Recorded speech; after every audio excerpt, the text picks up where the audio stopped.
We are going to make a clay pinch pot today, starting with your clay, however it looks. It might look like this.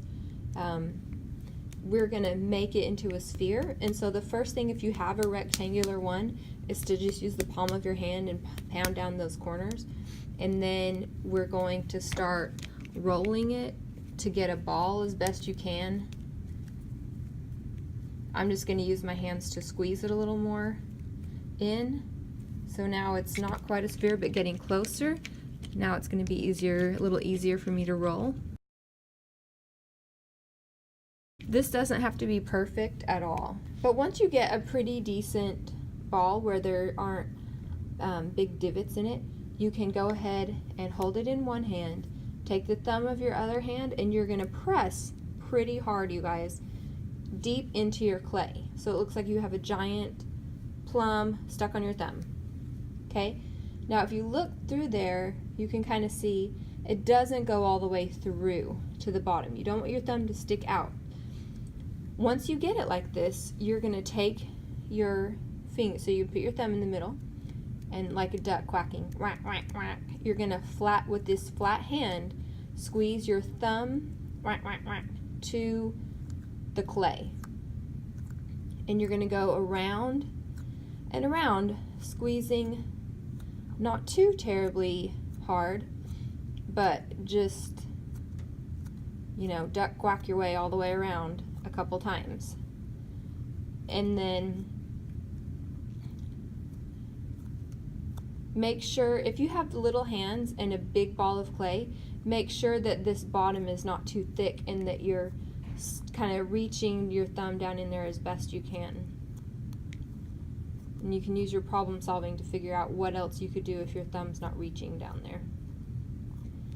So one thing on the rim, you don't want the rim to get pinched too tight. You want it kind of thick so that it will be a nice strong rim.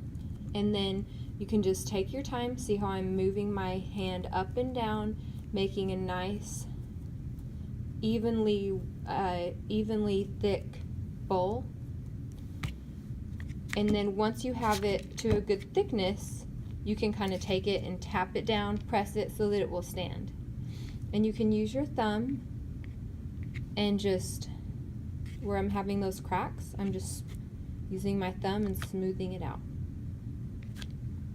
So now I'm going to look at the outside and see if any of it needs to get smoothed out. And it looks pretty good. There's just a couple cracks.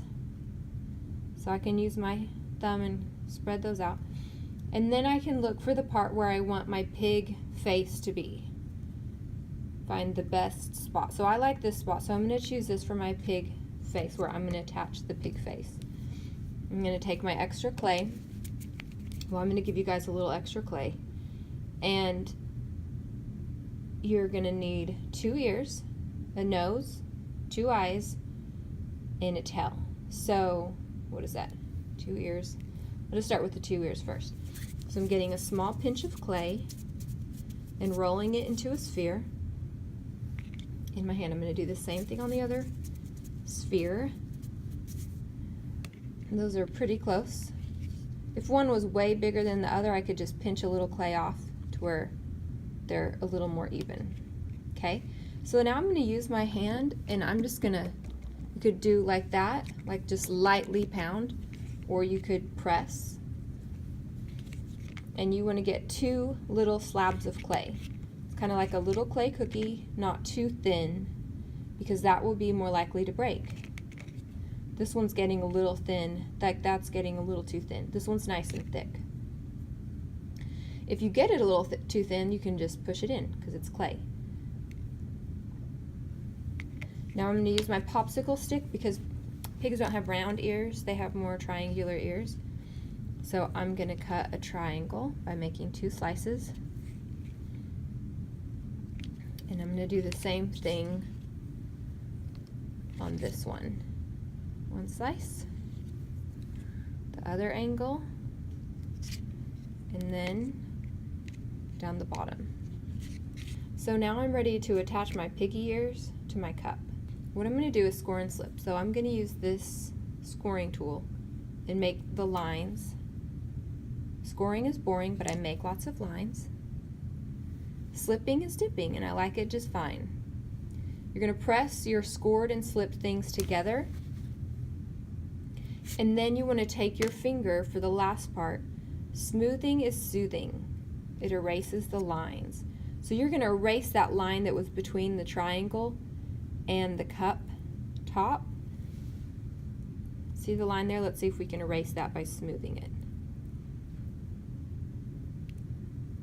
And you want to do this part, is really important, especially with these ears on the top. You want to get it to look like it was actually one piece of clay. So I see I have a little crack there. I'm going to smooth that.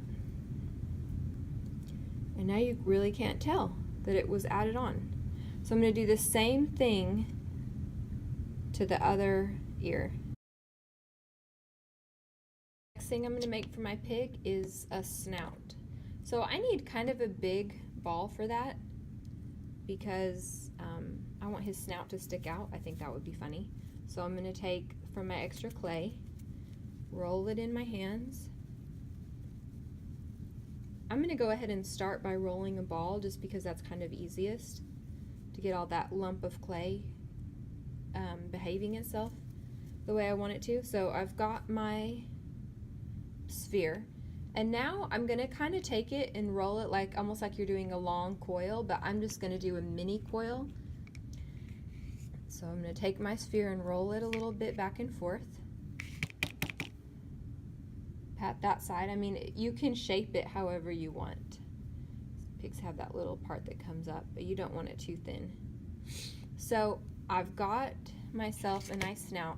This is probably too big for my cup because I don't want my cup to fall over. So I'm going to slice some of this off. And then I think that's probably pretty good. I'm going to slice a little more off. Still big enough to be kind of funny, but not too big to knock my cup over. So I'm just going to go ahead and score.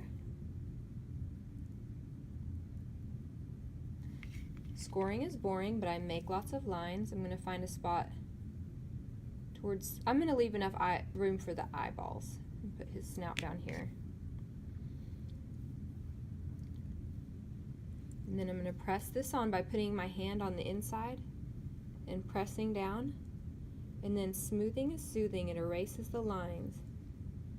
Sometimes it can be hard to get your finger into a small crevice to erase the lines, and if that's the case, you can use your tools to kind of get in there and smooth that down.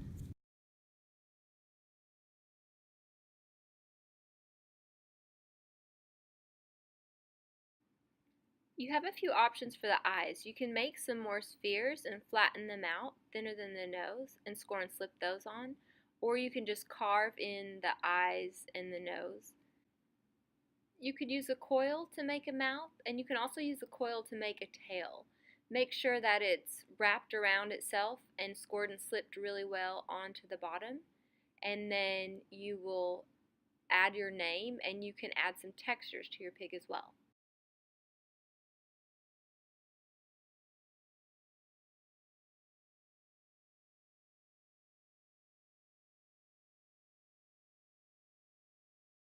Okay, it's glazing day. We are going to glaze our pig cups. When you look at your pig cup, or whatever kind of cup you made, you are going to notice something that's different about it from before. Before it was gray and soft, then it dries, and if we were to touch it, it would have been very breakable. But now you can see that it's white, and you can feel that it's hard and strong, still a little fragile, but this has been through the first firing, which is called the bisque fire. And now that it's come through the bisque fire, it's changed. It actually had a chemical change, so it won't be able to dissolve into water like the gray would have, and we are ready to add our glaze. The glazes that we have, these pinks and browns and white, they look pretty close to, so you can see there's the light pink, here's the dark pink, you can tell the brown and the black and the white. They're pretty close, but they do dry powdery, and they will, here's something else I just glazed with these same colors. You can see how the black is kind of drying to a gray. This light pink looks almost white. But when it goes into the firing for the glaze fire, it will turn to these colors. Let's go over the rules of glazing. So we know you don't glaze one part, and hopefully you guys know what that is, the bottom. Anything that's gonna touch the kiln shelf, we don't want glaze on, because when this gets all bubbly in the heat, it will adhere to the shelf and stick when it cools. So we don't glaze the bottom. If my snout here were tipping over and touching the bottom, I wouldn't be able to glaze the bottom of my snout. But I can look at it underneath the table and see that it's not touching the table, so I can glaze underneath the snout.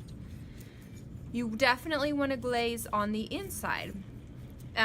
If you guys want to be able to eat out of these at home, you can. They will be dishwasher safe, microwave safe, safe for you to eat out of. So even our glaze says food safe, as long as you cover everything. So you don't want to have spots. You can see this white one is glazed really well. This black one, do you see those spots in there? That is a spot where some bacteria could get in if I were to eat off of this.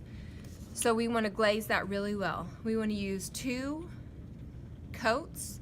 You could possibly put 3 coats on the inside if you're worried about that. The outside should be fine with 2. If we get some accidentally on the bottom, we'll wait until the very end. You'll use a sponge and just back and forth, back and forth. Sometimes it takes a while to get it all off if you got some on there. It's okay if some of the color remains, as long as all the glaze is gone. And I will double check that for sure before I put it in the kiln.